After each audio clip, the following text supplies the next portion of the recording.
चलिए, ये बड़ी बात कही है आपने, मेरिट्स पर ऑर्डर बरकरार, और मुझे लगता है इस पर रिएक्शन भी आगे आएगा। आपने एक तरह से बड़ी खबर दे दी है आम आदमी पार्टी के लिए। लेकिन शगुन जी, आपसे मेरा अगला सवाल ये, क्योंकि आप जम्मू कश्मीर से हैं, 370 को लेकर जब बड़ा फैसला लिया गया, बहुत हो हल्ला मचा। बांसुरी जी ने भी देखा, इंडी गठबंधन के तमाम चेहरे बड़ी बड़ी बातें करते दिखाई दिए। लेकिन क्योंकि आप वहाँ रही हैं, आपने करीब से देखा है, और फिर से हम कहेंगे कि आतंकवाद से दो चार किस्से होना कहते हैं, वो आप जानती हैं, आप बातें नहीं कर रही हैं, आपने महसूस किया है उस खौफ को, उस डर को, उस माहौल को। तो जब से 370 हटा, एक विधायक के तौर पर नहीं, एक महिला के तौर पर, एक लड़की के तौर पर जो जम्मू कश्मीर की है, वो क्या सोचती है? जी, सबसे पहले तो मैं आपसे ये कहूँगी कि जब से 370 जम्मू कश्मीर से हटा है, जो पार्टियां पहले ये कहती थी कि अब कोई झंडा उठाने वाला नहीं रहेगा, जबकि इसकी जीती जागती मिसाल कश्मीर का लाल चौक है, वहाँ पे हमारा तिरंगा ध्वज लहरा रहा है। वो इस बात का प्रतीक है कि वहाँ पे राष्ट्रभक्ति किस हद तक पनप रही है। और आपको मैं किश्तवाड़ का कहना चाहूँगी कि किश्तवाड़ में भी कुलीद चौक में हमारा तिरंगा जो लहरा रहा है, वो भी इस बात का प्रतीक है कि वहाँ पे राष्ट्रीयता की भावना किस हद तक बढ़ चुकी है। जहाँ पहले दंगे होते थे, फसाद होते थे, इलेक्शन आने वाला होता था तो किसी ना किसी को मार दिया जाता था, शहीद कर दिया जाता था। मतलब पॉलिटिक्स जो चल रही थी ना, वो शहीदों के नाम पे चल रही थी। लेकिन इस बार का चुनाव इस बात का प्रतीक है कि वहाँ पे कैसा माहौल है, कितनी शांति है, जिसकी पूरी नज़र जो सिर्फ हमारा देश नहीं देख रहा था, जम्मू कश्मीर का चुनाव पूरा विदेश देख रहा था कि शांतिपूर्ण तरीके से चुनाव हुआ, भारी मतों में मतदान हुआ। शायद ये 370 हटने के बाद ही संभव था, तभी भारतीय जनता पार्टी ने 370 को 5 अगस्त को हटा दिया, जो कि जम्मू कश्मीर के लिए एक कलंक था। अब शगुन, इसी से जुड़ा मेरा सवाल है, 370 के बाद में कश्मीर कैसे बदला है, आपसे बेहतर कोई नहीं बता सकता। हम सभी भी जाते हैं, वो तस्वीर देखते हैं, महसूस कर पाते हैं वहाँ की हवा में।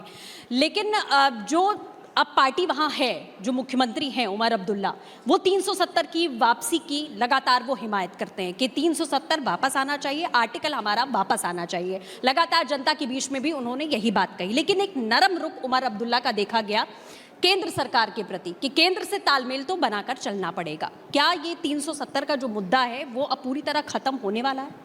जी बिल्कुल, क्योंकि 370 लोकसभा से पास हुआ है, राज्यसभा से पास हुआ है, उसके बाद उस पर सुप्रीम कोर्ट की मोहर लगी है।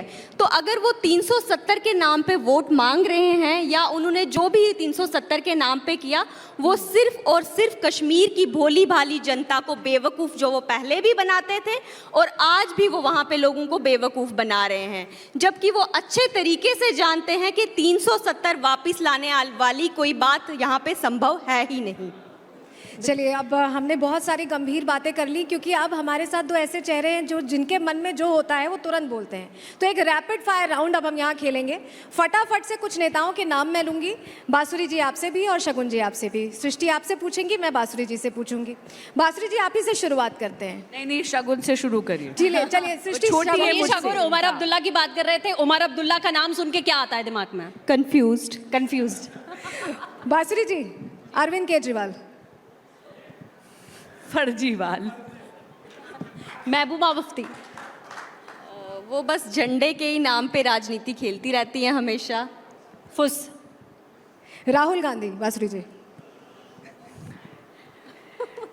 एक ही शब्द में बोलूं या एक सेंटेंस? नहीं, आप बोल सकती हैं, एक सेंटेंस बोल। मौन व्रत रखने की आवश्यकता है। फारूक अब्दुल्ला। बड़ी बात है ये। डांसर। क्यों? हर टाइम डांस ही करते रहते हैं, जब देखो तब। बांसुरी जी, मनीष सिसोदिया। भारत की राजधानी को पाठशाला की जगह मधुशाला बनाने वाले। शगुन, थोड़ा कश्मीर से भी बाहर निकलते, प्रियंका गांधी का नाम सुनती हैं तो क्या आता है दिमाग में? ढोंगी। बांसुरी जी, युवा नेताओं की क्योंकि हम बात कर रहे हैं, अखिलेश यादव। लाल रंग बहुत सूट करता है। योगी आदित्यनाथ। उनकी तो मैं खुद इतनी बड़ी भक्त हूँ। नरेंद्र मोदी।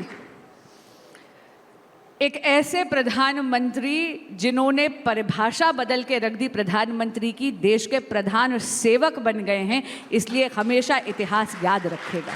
चलिए अब इसी के साथ एक, क्योंकि आप अध्यात्म से बहुत जुड़ी हुई हैं और जब शिव तांडव स्रोत की बात आती है तो आपकी वो ध्वनि मेरे कानों में गूंजती है, तो मैं चाहूँगी कि यहाँ जो लोग बैठे हैं ज़रा माहौल को थोड़ा आध्यात्मिक कर दिया जाए, मेरी ऐसी रिक्वेस्ट है आपसे। ठीक है, लेकिन उसके लिए पहले अपने शूज उतारूंगी और आप लोगों को मेरे साथ जयकारा लगाना पड़ेगा। नमो पार्वती पतयः हर हर महादेव। जटाटवी गलज्जलः प्रवाह पावितस्थले गले अवलंब्य लंबितां भुजंग तुंग मालिकां डमड डमड डमड डमड निनाद वड्डमरवयं चकार चंड तांडवं तनोतु न शिवे शिवम। जटाकटाह संभ्रम भ्रमण निलिंप निर्झरी विलोल वीची वल्लरी विराजमान मूर्धनि धगत धगत धगत जवल्ललाट पट्ट पावके किशोर चंद्रशेखरे रति प्रतीक्षणं मम। धरा धरेन्द्र नंदिनी विलास बंधु बंधुरा स्फूर्तिगंत संतति प्रमोदमान मानसे कृपा कटाक्ष धोरणी निरुद्ध धुर्धरापदी क्वची दिगंबरे मनो विनोद मेतु वस्तुनि क्वची दिगंबरे मनो विनोद मेतु वस्तुनि क्वची दिगंबरे मनो विनोद मेतु वस्तुनि। नमो पार्वती पतयः हर हर महादेव। ये जो 16 पद हैं जी, ये 16 पद मुझे मेरी माँ श्रीमती सुषमा स्वराज ने तब रटवाए थे जब मैं 5 बरस की थी। क्या तो बात ये एक अलग रंग भी है जो आपने यहाँ पर दिखाया है। फिलहाल समय की थोड़ी कमी है, आप दोनों से बातचीत करके चर्चा करके बहुत अच्छा लगा। बहुत शुक्रिया हमारे साथ जुड़ने के लिए। बहुत शुक्रिया। So much. राजनीति, कला, संस्कृति का संगम, किसमें कितना है दम। राष्ट्र सर्वोपरि सम्मेलन 18 अक्टूबर सिर्फ रिपब्लिक भारत पर।